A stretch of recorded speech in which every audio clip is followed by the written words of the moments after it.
PCS current news में अभी की खबर है, इरेडा को मिला नवरत्न का दर्जा। हाल ही में भारतीय नवीकरणीय ऊर्जा विकास एजेंसी लिमिटेड यानी इरेडा को सार्वजनिक उद्यम विभाग द्वारा नवरत्न का दर्जा दिया गया है। बता दें कि नवरत्न का दर्जा मिलने के बाद इरेडा की शेयर की कीमत में 10% से अधिक की वृद्धि हुई। साल दर साल आंकड़ों की तुलना करने पर इरेडा के शुद्ध लाभ में 32% की वृद्धि देखी गई, जबकि तिमाही दर तिमाही यह लगभग 337 करोड़ रुपए पर लगातार बना रहा। भारतीय नवीकरणीय ऊर्जा विकास एजेंसी लिमिटेड यानी इरेडा के बारे में, इसकी स्थापना 11 मार्च 1987 को कंपनी अधिनियम 1956 के तहत एक सार्वजनिक लिमिटेड सरकारी कंपनी के रूप में की गई थी। यह नवीकरणीय ऊर्जा और ऊर्जा दक्षता या संरक्षण परियोजनाओं के लिए वित्तीय सहायता को बढ़ावा देती है। यह नवीन और नवीकरणीय ऊर्जा मंत्रालय यानी MNRE के प्रशासनिक नियंत्रण के अधीन कार्य करती है।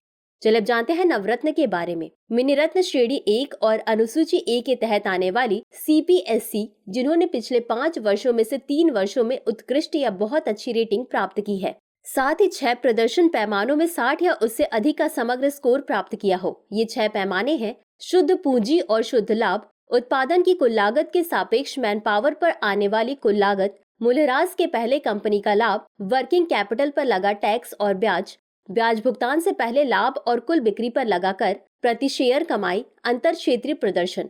बता दें कि मिनीरत्न कंपनी श्रेणी 1 का दर्जा प्राप्त करने के लिए आवश्यक है कि कंपनी ने पिछले 3 वर्षों से लगातार लाभ प्राप्त किया हो, साथ ही 3 साल में एक बार कम से कम 30 करोड़ रुपए का शुद्ध लाभ अर्जित किया हो।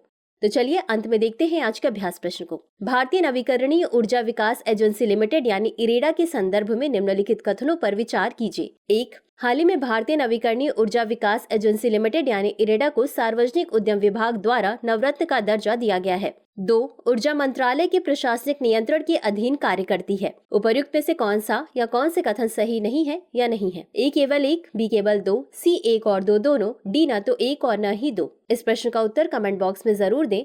अभी के लिए बस इतना ही। धन्यवाद।